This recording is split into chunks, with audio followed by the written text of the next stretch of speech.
हाँ रे प्यारे बच्चों, ऑस्किलेशंस के अंतिम भाग की तरफ चलते हुए, क्योंकि 2-3 आर्टिकल आप ऐसे कर चुके हो कि SHM कैसे प्रूफ किया जाता है और तुरंत ही उसे कैसा टाइम पीरियड निकल जाता है और कैसे उसकी फ्रीक्वेंसी निकल जाती है। जब इसको जान चुके तो फास्टली 2 आर्टिकल और करके और इसके अंतिम भाग की तरफ पहुंचते हैं।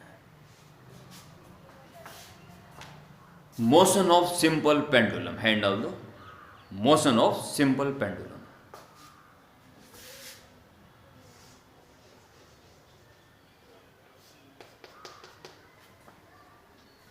बहुत लंबा थ्रेड हो तो बॉब को बहुत ज़्यादा ले जाने पर भी जरा सी एंगल टिल्ट होता है। SHM सिंपल पेंडुलम में कम एंगल के मूव होने से ही पॉसिबल है। ज़्यादा हो जाएगा तो फिर SHM नहीं होगा।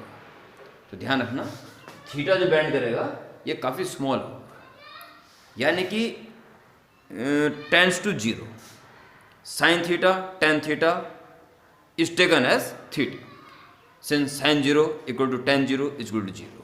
Theta is very nearly to 0. Hence,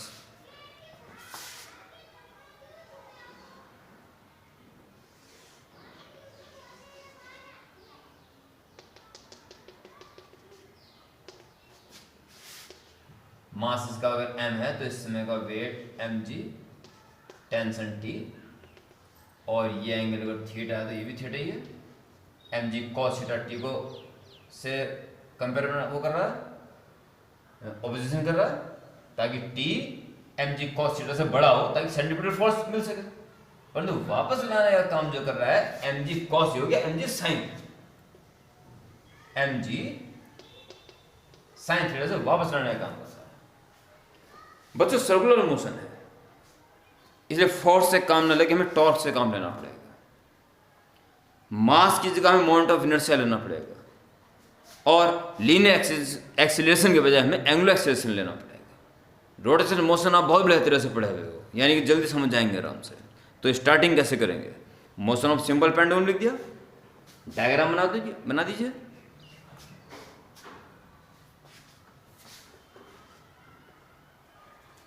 Let L be the effective length of simple pendulum and M the mass of bob.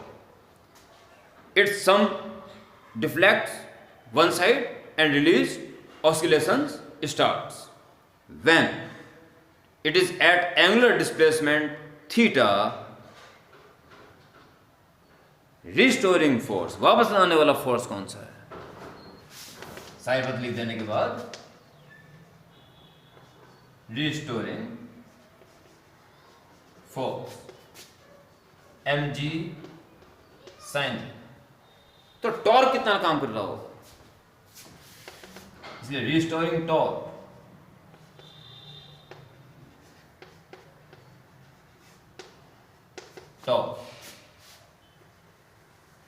mg sin theta force into perpendicular distance from axis, और sign minus लगा देना, क्योंकि displacement उधर आ रहा है तो torque इधर लग रहा है लाने के लिए। Minus sign shows that direction of torque is opposite to angular displacement. mg sin theta into ये लंबाई जो L है, mg sin थीटा तो परपेंडिकुलर पड़ रही है, क्योंकि mg sin थीटा टेंजेंशियल है और रेडियल है। So complete L torque is equal force के बाद एक्सीलरेशन निकल जाता था F इक्वल टू ms से। अब टॉर्क निकला है, एंगुलर एक्सीलरेशन निकलेगा F इक्वल टू ma की जगह यूज करेंगे हम tau is equal to I alpha. So angular acceleration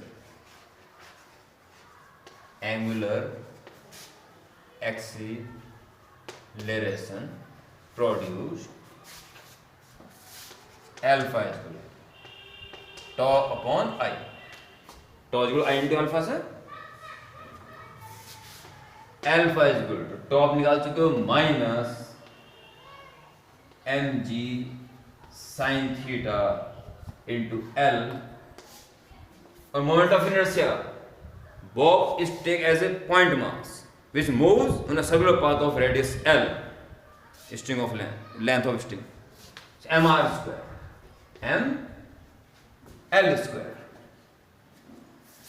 m cancel, 1 L cancel, minus g by L into sin theta. Since theta is very small, therefore sin theta approximately equal to theta, therefore acceleration is equal to minus g by L into theta, so alpha proportional to minus theta. Linear motion के लिए linear acceleration proportional to linear displacement, और angular के लिए angular acceleration is directly proportional to angular displacement. सब कुछ angular case में हुआ सब कुछ वही है. Okay, so pendulum motion is SH. ठीक है, हेंस थीटा अपॉन अल्फा की वैल्यू का मॉडुलस एल अपॉन जी आ जाएगा. Therefore time period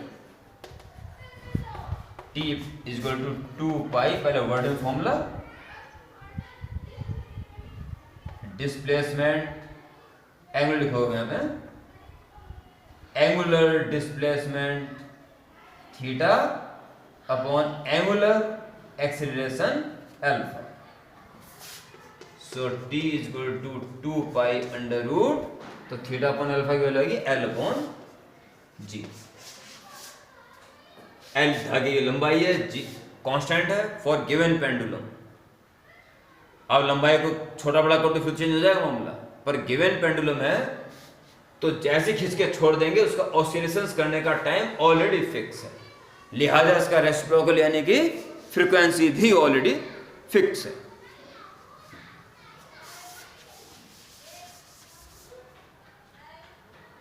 it's frequency 1/2 pi under root G by L. अगर कोई पेंडुलम है और वो शांत है, वो जब भी ऑस्किलेशन करेगा, जब भी करेगा, 1 सेकंड में कितने ऑसिलेशन पूरा कर लेगा ये प्री डिसाइडेड है. मैं बहुत बड़े राज की तरफ लगातार आगे बढ़ रहा हूं और आपको आगे बढ़ा रहा हूं. हर बार इस बात को सोचें आप कि मैं इस बात को बार बार बहुत हाईलाइट कर रहा हूं कि हर ऑब्जेक्ट की अपनी नेचुरल फ्रीक्वेंसी होती है, कि लगातार सिद्धिकरण की तरफ हम बढ़ रहे हैं. और अगर वो वाइब्रेट करेगा तो अपनी उस नेचुरल फ्रीक्वेंसी के साथ वाइब्रेट करेगा. ओके, और इस क्रम को आगे बढ़ाते हुए अंतिम रूप से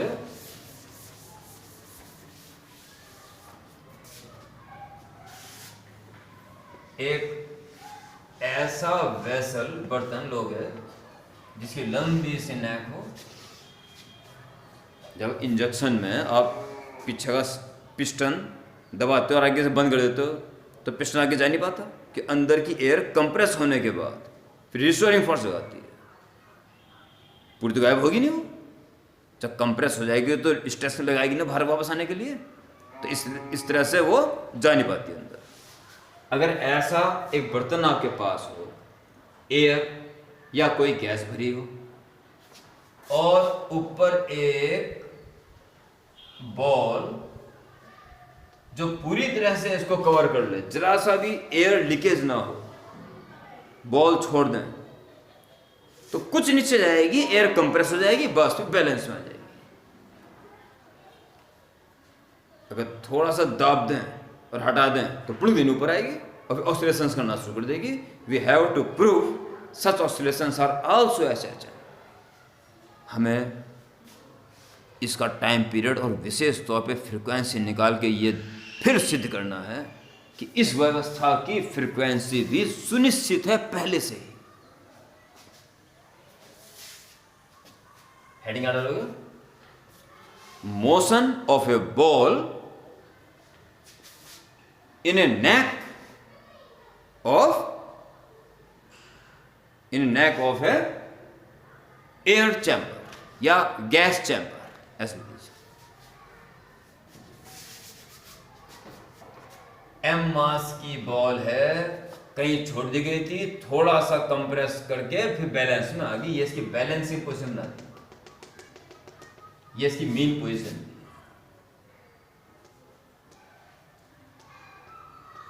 इक्विलिब्रियम पोजीशन, इक्विलिब्रियम पोजीशन, यानी जितनी गैस को कंप्रेस होना, कंप्रेस होने के बाद यहां पे शांत हो। अब मैंने इसको दबाया और छोड़ दिया तो ऊपर नीचे ऑसिलेशंस करेगा। तो क्या लिखेंगे? Let a gas of bulk modulus B is filled in a chamber in which in a long neck of this vessel a ball of m mass is balanced. ठीक है? There is no friction. Now ball is some depressed and released. Oscillation starts when it is y displacement below the mean position. यानी ये ball यहां है, ये line यहां है, y displacement नीचे। आपको यहां तक घुमा हुआ है तो यहां भी घुमा हो जाएगा। अगर आधी बॉल का एरिया कम हो जाए तो आधी बॉल का यहां बढ़ेगा भी तो एरिया तो वही रहेगा। जब कभी वो यहां पर है तो कितना फोर्स ऊपर लाने के लिए लग रहा होगा। बल्क मॉडुलस का पूरा जम के फायदा उठाओ इस वक्त। Compressed when it is y displacement below the mean position, then bulk modulus B is equal to minus आता था F upon A और delta V upon bulk modulus में वॉल्यूम स्ट्रेन और वॉल्यूम स्ट्रेस। ओके, देखो जी, A इसका cross section area minus F upon A और A के साथ डेल्टा V और V ऊपर। ये वो V है जो इस बॉल के बैलेंस आने पे कांस्टेंट हो चुका था। V is constant. F is equal to, हमें तो F चाहिए ना, ये तो माइनस रहा जाएगा B A delta V upon V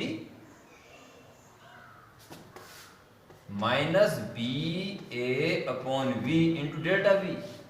कितना वॉल्यूम में अंतर आया? Compress cylindrical volume A into Y, इतना वॉल्यूम कंप्रेस हो गया। So F is equal to minus B A square upon V Y. Therefore acceleration produced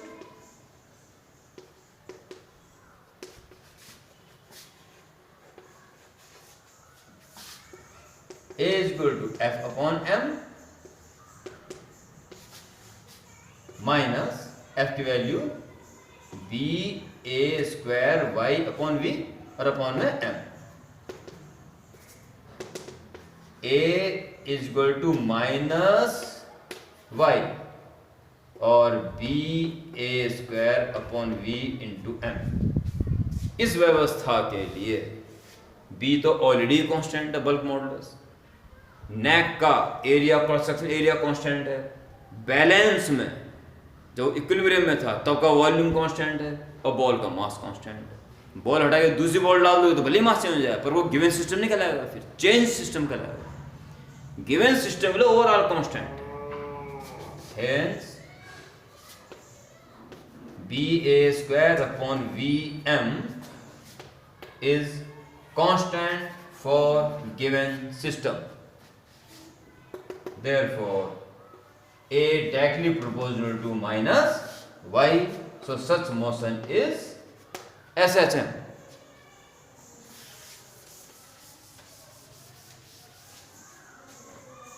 And hence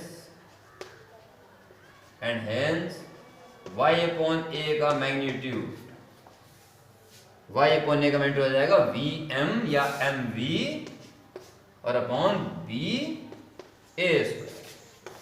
therefore time period t is equal to 2 pi under root displacement y upon acceleration a।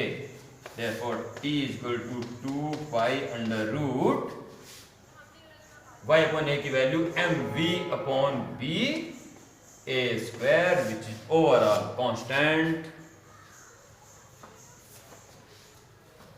and frequency 1 upon 2 pi under root b a square upon mv। एक लंबे सी नाड़ वाले यानी कि नेक वाले बर्तन में एक ball फंस के इक्विलिब्रियम में आ गई हो और हम कुछ ना करें, शांत होकर उसको देखते रहें, तो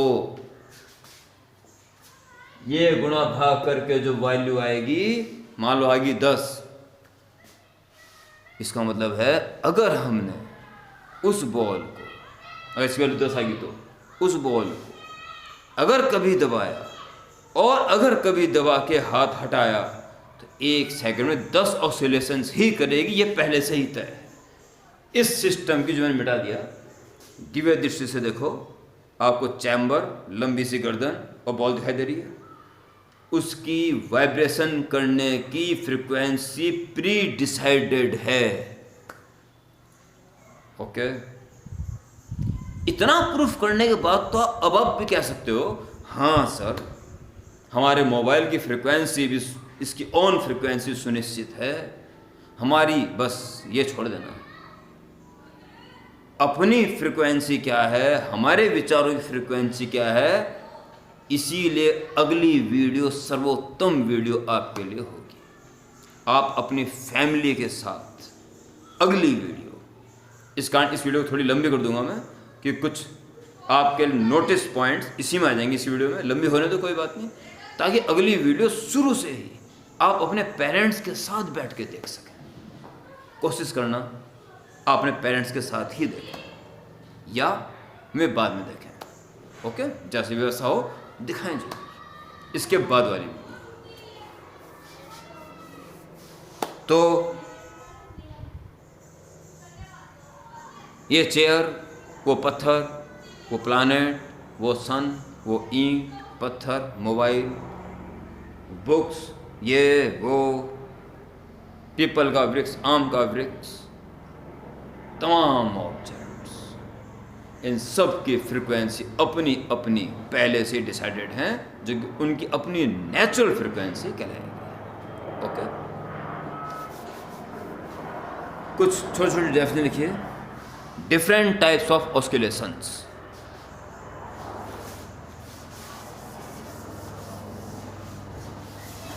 Different types of oscillations.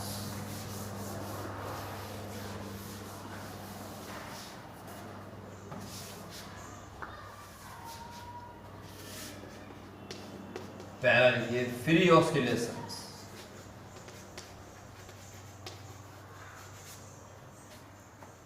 Free oscillations, प्यारे बच्चों, अगर कोई ऑब्जेक्ट हिल रहा है, ऑस्किलेशंस कर रहा है या वाइब्रेशंस कर रहा है और अपनी नेचुरल फ्रीक्वेंसी के साथ कर रहा है, तो ये कहलाते हैं फ्री ऑस्किलेशंस। ओके, तो सुनते रहना क्या क्या बोल रहा हूं मैं। द ऑस्किलेशंस या the oscillations are said to be free oscillations if body oscillates with its natural frequency। क्या आपको इसको कैसे लिख सकते हो? If a body oscillates with its natural own frequency, then such oscillations are called free oscillations। Okay? Pendulum motion, spring block system motion, etc। Example लिख देना और बुक से भी पढ़ लेना, बुक से भी पढ़ लेना।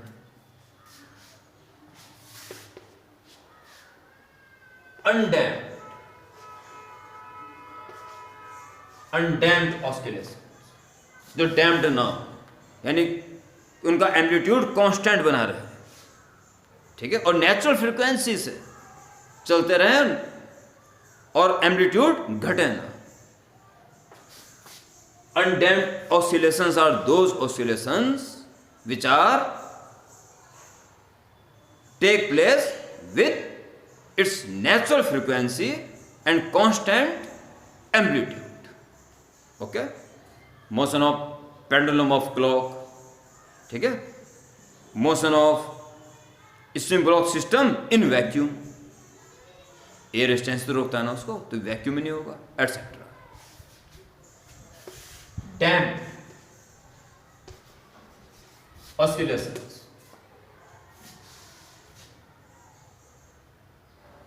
the oscillations are said to be damped oscillations, या those oscillations are called damped oscillations which amplitude is continuously decreased with time, okay, and ultimate stops, जैसे spring block system in air होते तो कुछ देर और रुक जाएगा, ठीक है, pendulum motion in air, etcetera.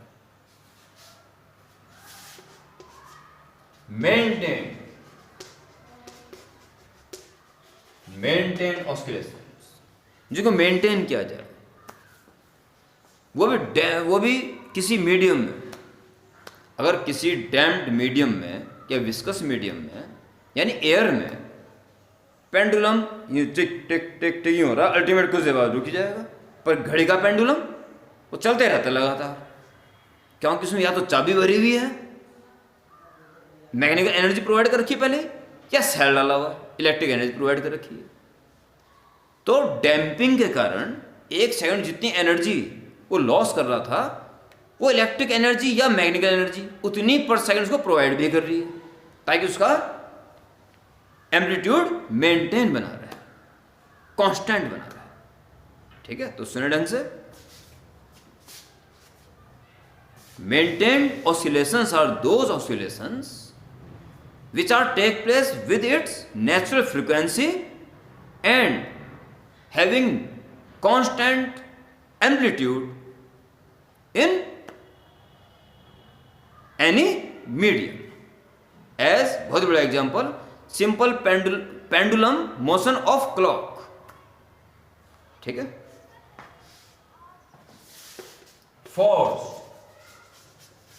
Force oscillations, force बलपूर्वक एक ऑब्जेक्ट अपनी नेचुरल फ्रीक्वेंसी से ऑसिलेशंस करना चाहेगा, अगर हम जबरदस्ती उसकी किसी और फ्रीक्वेंसी वाइब्रेशन कराना चाहें तो क्या लाएगा, फोर्स ऑसिलेशंस, ठीक है। The oscillations of a body are called force oscillations if it oscillates with frequency of another forced oscillations other than its natural frequency। किसी ऑस्किलेटरी फोर्स से वो हिलाया जा रहा है ऑब्जेक्ट, और उसकी नेचुरल फ्रीक्वेंसी फोर्स की इसकी नेचुरल फ्रीक्वेंसी से अलग है, फिर भी वो बॉडी उस फोर्स की फ्रीक्वेंसी से वाइब्रेट करने के लिए विवश है, ठीक है। फिर सुन लें, if a body oscillates with frequency of a oscillatory force other than its natural frequency, then such oscillations are called force oscillations. जैसे कि हमने वो लिया वो ट्यूनिंग फोर्क, उस पर लिखा हुआ 786, यानी झन, उसके प्रॉन्ग्स एक सेकंड में 786 वाइब्रेशन पूरे कर देते, और उसे हमने किसी टेबल पे लगा दिया तो टेबल से आवाज है डूम। टेबल जिसकी नेचुरल फ्रीक्वेंसी कुछ और थी, पर वो स्प्रॉन्ग के साथ वाइब्रेट कर रही है, अपनी नेचुरल फ्रिक्वेंसी से अलग फ्रिक्वेंसी के साथ। ओके, तो एग्जाम्पल्स में एग्जाम्पल दो सब में लिख देना। Oscillation of table when springs having frequency other than natural frequency of table is placed over table. ठीक है, और बस इसको ऐसे छोड़ देना इसको। ये सारी बातें आप बुक से भी पढ़ लेना, पहले तो इस वीडियो को देख के लिख लेना, फिर बुक से पढ़ के एग्जाम्पल सुनिश्चित करना कि हाँ ये मेरे हिसाब से फोर्स होना चाहिए, हाँ ये मेरे हिसाब से मेंटेन होना चाहिए। तसल्ली करना, और इस काम में जल्दी मत करना। 5 की हेडिंग पहले लिख लो वीडियो देख के कि सत्य तो यही जो मैंने बोल दिया, फिर तसल्ली करो और मोर एग्जाम्पल्स इसके पढ़ो ताकि क्लियर हो। ठीक है,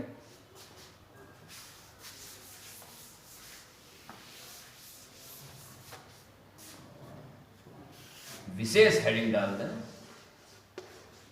रेजोनेंस।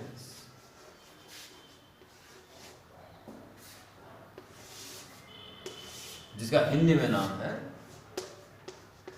अनुनाद।